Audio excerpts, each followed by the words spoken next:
Few things make airline passengers more uneasy than turbulence. One moment, the flight is perfectly smooth and uneventful, and the very next, the aircraft starts shaking, drinks rattling, and people begin wondering whether something is seriously wrong. So, what exactly is turbulence? What causes it? Are sometimes worse than others, and perhaps, most importantly, how dangerous is it really? Let's take a closer look.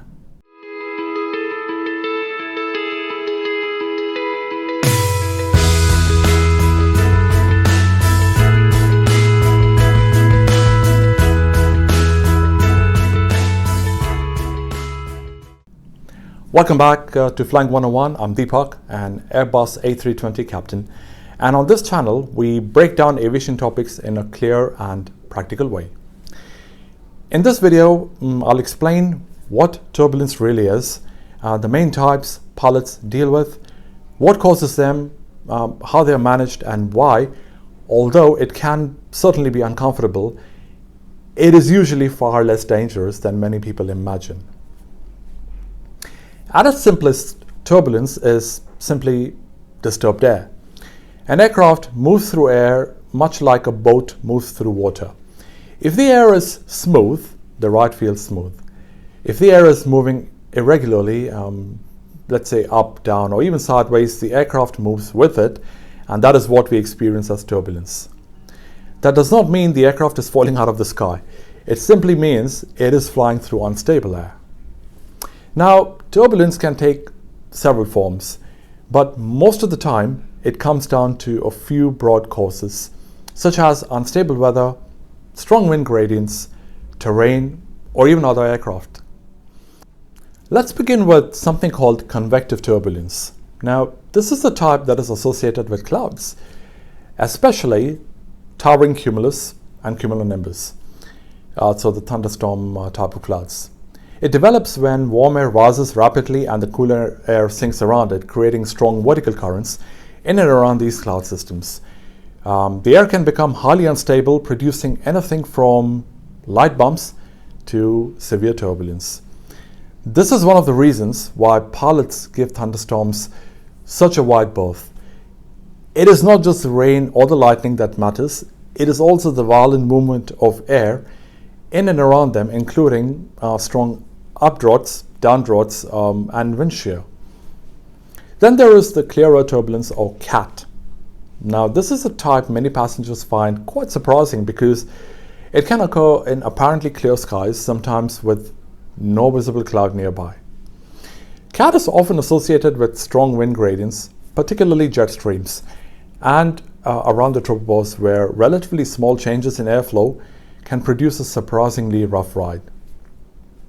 Another type is mechanical turbulence. This is the type that occurs at lower levels when airflow is disrupted by terrain, buildings, or other obstacles near the ground. As wind passes over rough surfaces, it becomes more chaotic, and aircraft flying through it can experience bumps and jolts. A more specific terrain-related type of turbulence is mountain waves. When strong winds flow across a mountain range, they can set up wave patterns in the atmosphere on the downwind side. These waves can extend to surprisingly high altitudes and at times produce significant turbulence, even when the weather appears fairly benign. Closely related, but operationally somewhat distinct, is low-level wind shear. This is a sudden change in wind speed, direction, or both over a relatively short distance. It may be accompanied by turbulence, but the real concern is the effect on aircraft performance, particularly during takeoff and landing, when margins are smaller and time is limited. That is why pilots are trained to recognize it quickly and respond to it without delay.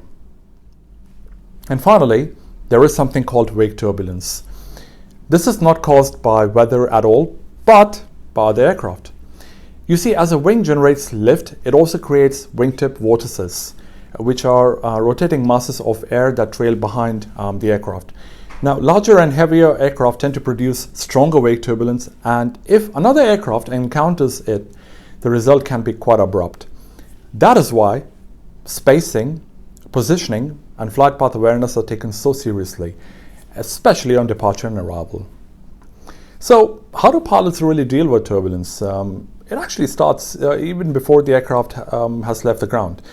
During flight preparation, pilots review the flight plan together with the available weather information, including something called significant weather charts, forecast turbulence areas, and any reports that help build a mental picture of where the ride may deteriorate and what the better options might be.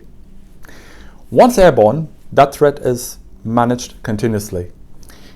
If convective weather is present, weather radar becomes an extremely useful tool. It helps crews identify areas of significant precipitation and storm activity so that they can avoid them rather than fly through them. For clear air turbulence, the challenge is a little bit different, simply because it is not visible on radar. In that case, pilot reports from other aircraft, something called power-ups, forecast information, air traffic control, and experience all help build a picture. If turbulence is encountered, pilots may request a different flight level in search of a smoother level, while also balancing traffic, fuel, and other operational considerations. Speed management is another important tool. In turbulent conditions, pilots may reduce to an appropriate turbulence penetration speed. This helps reduce structural loads and gives the aircraft a more controlled response to the disturbed air mass. For weak turbulence, pilots use spacing, careful positioning, and where appropriate, vertical or lateral separation to avoid the disturbed air mass behind another aircraft. On departure and arrival, even relatively small differences in flight path can matter, and air traffic control has a very important role to play in this area.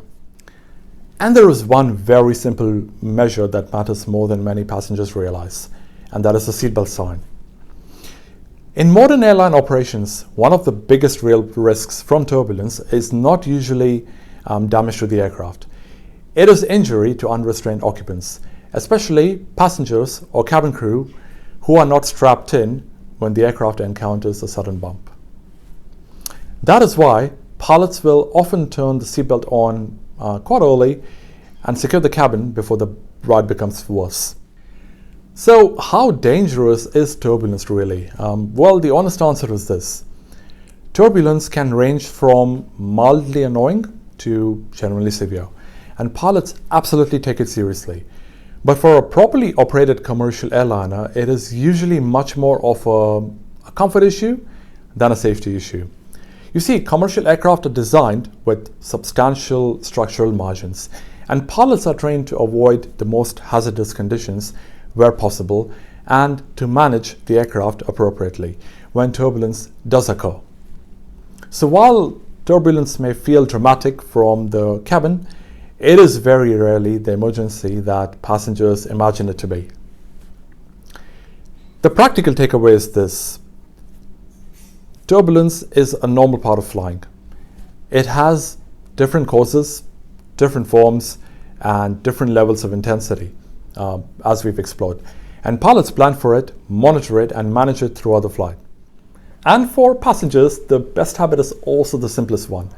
Whenever you're seated, keep your seatbelt fastened, because most of the time turbulence itself is not dangerous, but being unrestrained during turbulence certainly can be. If you found this video useful, please do give it a thumbs up and share it along. And if there is another aviation topic that you would specifically like covered, please do let me know in the comments below, and I'll do my best to cover it in a future video. Well, thanks very much for taking the time to watch this, and I look forward to seeing you in the next video. Thanks again, and I wish you a great day.